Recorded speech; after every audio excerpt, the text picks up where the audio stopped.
I want to create a little narrative on how I lived my life as a young girl as I was growing up. Like I said, I lived my life with this is my uncle that I lived with in Aba. That was where I attended my primary school. Cameroon Barracks Primary School. That's where I attended my primary school. And I served them like a slave. And while I was living that life there, I made up my mind on the kind of life that I would live if I ever get married and I have children. And to be honest, when I met Paul, wasn't wasn't faking anything. I wasn't faking any, like I said, sex did not cloud my mind because that wasn't my thing then. I sat him down. I told him, I said, listen, you are coming from a tradition where I don't want to get married because I don't want to do things like our cultures, our traditions. And Paul clearly, before God, it's like a covenant. Paul clearly sworn to me with God and said he was not going to do things that way. So I accepted it. I took it for truth, like I said, and we started that relationship. I told Paul, I said, listen, I'm not going to play with my children. I have seen things that happens in our community. They come and go, the stories. Every December, they will have about 1 million weddings before 3 months. These ladies, the sister-in-law, mother-in-law, and all those bullshit. I told him, I said, I'm not going to be part of it. In other words, if I'm going to marry you, our relationship is going to be you, me, and God. I'm not going to betray you. I'm not going to allow my family to infiltrate in our relationship. I'm not going to allow friends to tell me what to do. I'm going to only walk with my God and with the outlines that I've mapped for myself on how I want to live. Because I had already built way and manner that I want to live. And I told Paul, I said, for that, I don't want to marry a rich man. I want to marry a man that I will begin life with. And we will grow together, we will build. I don't want to marry any man that will control me. Because I have a very unique destiny. And I know that. So regardless of anything that I'm going to go through, I will want those destinies to come out.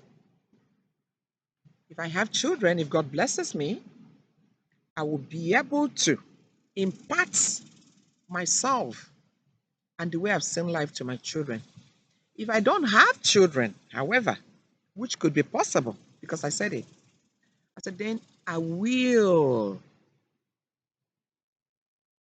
adopt a community of children who need that help and infuse myself, my lifestyle in them. Paul said yes, he was ready to do that. So I accepted Paul's hand in marriage. So after how many years, like I said, things were not really the way he was not turning up the way he's supposed to be. Somebody will say, okay, why didn't you divorce him? No. I made up my mind that I was not going to do that. If Paul wanted to go, that's fine. But I'm not going to be the one to divorce Paul. Because at the time I wanted to do it, God reminded me and said, did you still forget you had a covenant with me? Listen, they don't do that. I said, God, I'm sorry. Even when it became so difficult, so tough.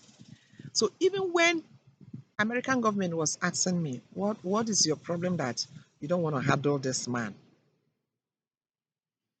It's okay. And I can now say, God is faithful. I don't know how I did it. I'm still in it. It's not as if I've gotten through it.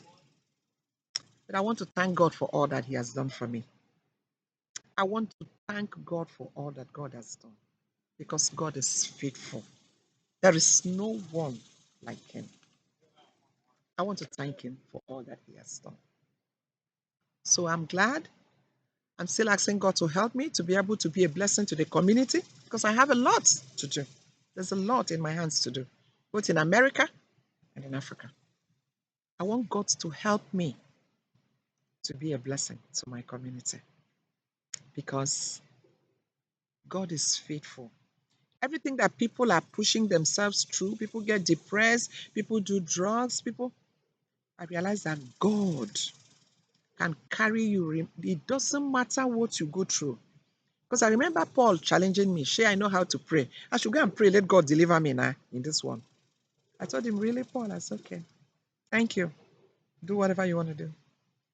So I want to thank God that God is a deliverer. God is faithful. I don't know how to thank God. This is Women of Truth, International Forum. This is where truth reigns. If you are a mother-in-law, you don't know your son, shut up inside the house and go and sit down. If you are a mother-in-law, you don't know your daughter. You don't even know what is happening around them. Go inside your house and sleep. Because when you have children and they leave your territory, there are too many things that is happening there you don't know. You that is a sister-in-law, shut up your mouth. Another man is marrying you and you want to live a lovely life. Oh, you love life. You love love. Every woman loves love. Every child loves love. Every child needs to be blessed. Blessing should not be for one person. And you are a father-in-law. You think your son is going to bring somebody's daughter into your family? You need to love them like you're loving your son and your daughter. That is the only way this world will become better. You see this ideology, you come today, you come tomorrow, you talk all your cock and bull story. Bullshit is going nowhere. It has never helped. It's not helping. Look at the way Africans are killing women in America, Canada, London, everywhere. As if these women came to abroad to be killed. Some women are also going out of their cuckoo, going out of their brain, doing funny things. I don't advocate for that. I don't support that. But sometimes it's just too much. And you never know what else to do. But always turn back to God because God is faithful. I'm not talking about church. I'm not talking about church tradition. I'm not talking about going to give a pastor money to pray for you. That's not what I'm talking about. Know God on an individual basis. Know God for who He is. He is faithful. This is Izzy, Women of Truth International Forum. As you hear my voice this morning, subscribe to this video. There's a lot to learn from. God is faithful. I love you.